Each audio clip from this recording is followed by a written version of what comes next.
I don't know even what time I got to my room, to be honest, but I know I woke up for no reason at 5:11 in the morning. It was 5:11. And my alarm had been going off for so long, it just stopped. And I was like, oh, fuck, where am I? Okay, this is my room. Good. Fuck, I gotta fly out at like 6:30 in the morning. And it's 5:11. I'm just now getting conscious. Hey, guys, don't stop grabbing to our YouTube, please. Yeah. Get over to the Guns Blazin Pod YouTube. Come on, Guns Blazin Podcast. Keep spreading the word. Get us a little more listeners even. Tell us some friends. We love you. Hope you guys are enjoying the guests, and we hope you guys are enjoying this podcast. We had a nice little accident over at the restaurant. I don't want to blow them up because they know everybody fucks up. I have 100% had a complete tray of food and dropped and pulled the wrong plate off the tray, fucked up the balance, and thrown off 8 dinners. That poor girl did probably the thing that she has done 4,000 times. And there's a little half wall along the 2 steps that you take to get to the level that our table's on. So she set this big platter because there were 5 of us. It was me and Shaun and Shaun's lady and her daughter and Jeff, our editor. And we're sitting there at the table and she brings it. We're like, oh, we were all starving. Oh, it looks delicious. It was all you can eat sushi and then a separate all you can drink. Yeah. Kind of thing for like all $50. The beers. Yeah. All the beers were like $12.50 and the all you can eat sushi and 1 bottle of sake. That was like $29. Yeah, it was incredible. And so she sets the big platter down on the half wall. And I think she just bumped it when she turned a little bit. And it sauces, just little cups everywhere. Of sauce. It covered Shaun's backpack in like sweet and sour sauce. And then when he got up, when he was cleaning it, we noticed his whole right side had sauce all over him. I mean, I felt so bad for her. Oh man, I know. I felt so bad because it was like, but it looked like shrapnel, like right down my body of just sweet and sour and shit and orange and fucking tempura flakes. Yeah. It was like, it's like one of those cartoons where like you're not a big fat guy, but like a big fat guy gets stabbed and like gravy comes out. It was like you had been shot with a machine gun and just sweet and sour and whatever kinds of sauces were pouring out of you. That's so funny. But I think I have to look at that like as a good luck thing, right? Like the way when birds shit on your head. Is that good luck? Yeah. If you get shit on by a bird, that's good luck. If you get shit on by a bird, you're guaranteed to not get hit by lightning. That's how it works out. You already took your hit. Yeah, it was a great weekend. It was my lady's birthday. They went to, obviously we had to work both days, like 10 hours, but they went to like a drag brunch and they went to the Jabberwockies and nice.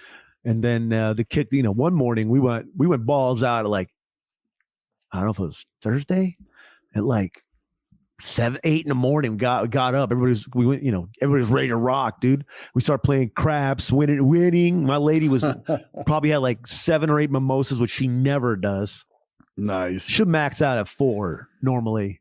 And they were playing roulette before I even got down there, having drinks, and then they were winning, hitting up like 700 on a roulette table. Beginner's luck, at the beginning. And then we went over to the craps table and we were up big, dude.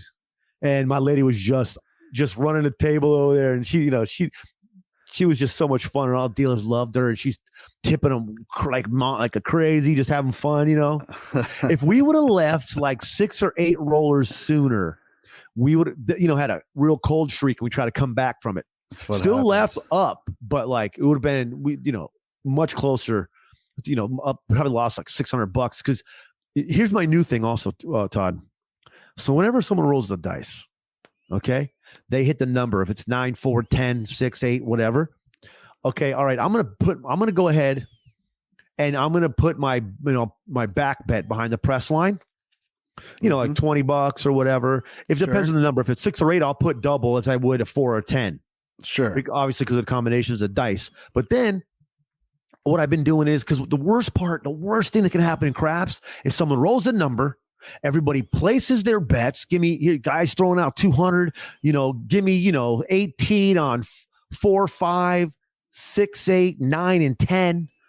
And then they got all their hard ways out, the C and E's, the come bets.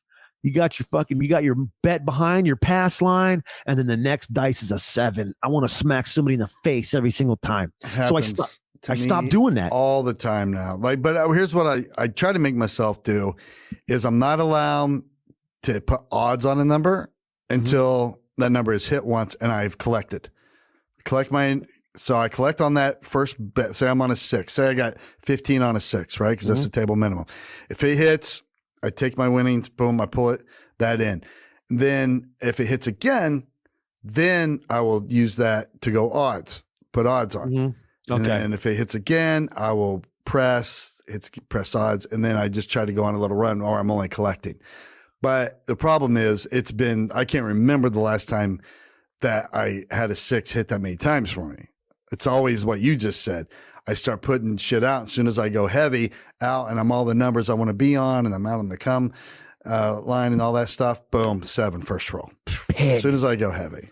I stopped putting all my bets out the first roll. I go, you know what? I'm going to see what this fucking guy does. Get one number before I bet on you, buddy. And you know what I also did? I had one of the best rolls of my life this weekend on Sunday morning.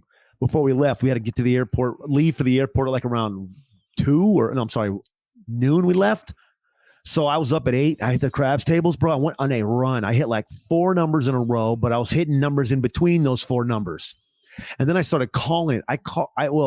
I kept on giving the dealers, I'd throw $4 out and I say, all the hard ways for the dealers. And I hit for the dealers. I'm not going to lie, in that 4-roll or 5-roll span like 7 or 8, 9 times. I love that. And then I had like a small moment where every time I said what I wanted, it would hit. So I'd be like, all right, the number's on 6. So I had like, I got my 15 on the front and then I got the 65 or 70 on the back. I got 5 on the hard 6, and I'm like, all right, do my little dice thing. I get my shit set and then I hit, boom. I go, let's go hard 6 right now. And then boom, hard 6 hit, table explodes. I did it with a hard 8 like 3 times later. I mean, I did it like 4 or 5 times. Let's get all right, let's go. This is going to be a big 11 right here. Out the gate, boom, 11. 2-way yo. I love a good 2-way yo. One for you, one for the dealers. And I was betting on the C&E, a $5 C&E hitting 11, which is like triple or whatever. So, I mean, it was just, it was a nice little electric round there. And then that shit went cold. Motherfuckers couldn't roll a 6 or 8 to save their goddamn lives, Todd. After you left Friday, we had way too many drinks, I would say. And more than I, because I wanted to get a good full night's sleep. And so I woke up feeling rough Saturday. And it took me a good 3 hours to shake the cobwebs out. First thing I do when I get there, Trey Ryder, like big boss man of the whole thing's like, Todd, you and me on the boards, let's go. I've never seen him play one time. He's calling me out to play now. And I'm like, oh, fuck, I'm hungover as shit. Just, I haven't thrown a bag. I look like the worst cornhole player ever in front of him. Luckily, I think he knew I was hungover because I made sure he knew. Because this isn't my usual game. So he gave me credit for it. But there was that. And then Saturday, after you left, Marquette and I both had an agreement. We both had to fly out like at 6 a.m. the next day. So we're like, man, we can only have a couple drinks. Like, gotta chill. Well, even I think before you had left, we'd surpassed that. And I'm like, oh shit, okay, but now it's bedtime. Everything's over. No, he wanted to go. There was a Raiders event in the Manilow room. So Really? we go to the Manilow room, and of course, everybody as soon as he walks in there are super Raiders fans. So they're just fucking swamp him or whatever. And then it's drinks. And then at some point, I'm feeling real good. And I'm like, they got all these old ancient Raiders guys up there, Jay Schrader, some other guy who could barely walk. And then so he's so old, and I'm like, fuck. Ray Guy. I'm like, okay. I'm going to run up to the DJ booth and say, hey, Marquette King's here. You want him to come up and perform a song? So I checked with Marquette. I'm like, I'm going to run up there and tell him that. He's like, oh. So I just ran and I did. I'm like, hey, I got Marquette King's over here. Do you want him to come up on the stage at the end of this thing and perform one of his songs? And he was like, fuck yeah. So I run over and I get him. I'm like, dude, they want you. You're up. So he's like, oh shit. So he runs up there and he gives them his song, and they download it. And I'm thinking we're going to go up, boom, right now, right before everybody's starting to get up and walk out and be like, oh, but now Marquette King. And he just does his song, whatever. They waited like an hour, which was too long, but still he went up there and performed live his first time ever. And it was incredible. I didn't know, like he'd never performed one of his songs live in front of an audience before. So they played the track and he actually sung to it like live. It was awesome. Everybody knew the song, so it was fucking lit. And, but before, during the hour waiting period, you know, now they've given him time to like think about it a little bit. You know how it was the first time you had to go up and do comedy live in front of everybody. He already knows he's talented and he can sing the song well and perform it well, but he's never done it actually in front of people on a stage. So he's got those kind of jitters going on where now he's wanting to drink, right? Let me even this out. So then it was even more drinks. So by the time he performs it or done, have a couple more drinks. Well, I'm just fucking. Were people lit. loving it? Yeah, oh yeah, they went crazy. I mean, they weren't expecting that, you know, and yeah, it was. They had him on. They had 2 like huge screens in there. He was up on those. I was filming. It was fucking crazy, dude. And by the time it was all said and done, I'm fucking wasted because you know me. I don't drink a lot. I drink beer a lot. Mostly. Yeah. Well, you know, he drinks mixed drinks or whatever. So we're doing these, I call them Tennessee mules, where it's just basically like Beam and a little bit of ginger ale in them. So I'm just drinking Jim Beam for hours. And when I don't know even what time I got to my room, to be honest, but I know I woke up for no reason at 5:11 in the morning. It was 5:11. And my alarm had been going off for so long, it just stopped. And I was like, oh, fuck, where am I? Okay, this is my room. Good. Fuck, I gotta fly out at like 6:30 in the morning and it's 5:11. I'm just now getting conscious. So I like jump in the shower, try to get my shit together. I pack it all up. I run out and no Uber's available. And I'm like, I am fucked. I'm going to miss my flight. The next flight is a $400 upcharge to even get it for later in the morning. So I'm like, it's going to cost me $400. Luckily, just as I'm getting ready to get on the Southwest app to change my flight, a minivan taxi cab just pulls up and lets out a family of 4. And I'm like, my dude, can you take me to the airport? And he was like, do you got cash? And I was like, yes. And I was like, how much? And he goes, you give me $20 cash, I'll take you right now. And I was like, fuck yeah. So I jump in there, I get there. I checked, it just went seamless from that point. It had to if I was going to make it. Yeah. And I got in, boom, boom, boom, made my flight. And then it was all gravy from there because I slept the entire, like I shut my eyes, I opened them, we were landing. That's beautiful. And then I'm in Denver.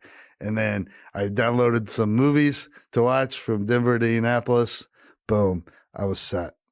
It was. You know what? That right there, that's just a veteran getting veteran. The universe of a veteran just having its doors open when it needs to be. That cab right out of the space continuum, bro.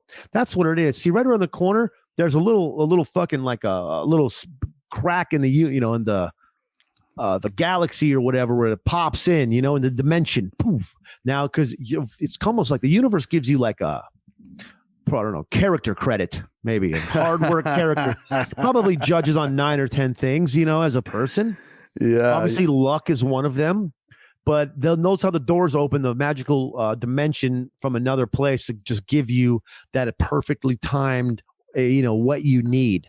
I think you're right. Because first thing you said when I texted you, I'm like, dude, it's a complete miracle that I'm catching my flight right now. And I kind of told you over text quickly what happened. And you go, you're a pro, bro. That's what kids. So how many times have you been on a comedy weekend and you got to fly out early Sunday and you fucking kill yourself Saturday night, but somehow your body just says, get up and you're up and you fucking make it happen. Yeah. So it's just kind of ingrained, even though I haven't had to do that in a while. It's like my body kicked into survival mode and said, get up, fucker. Time to go to the airport. Yeah, man. That's how it works, guys. Maybe I just explained how the universe really works. I think you did.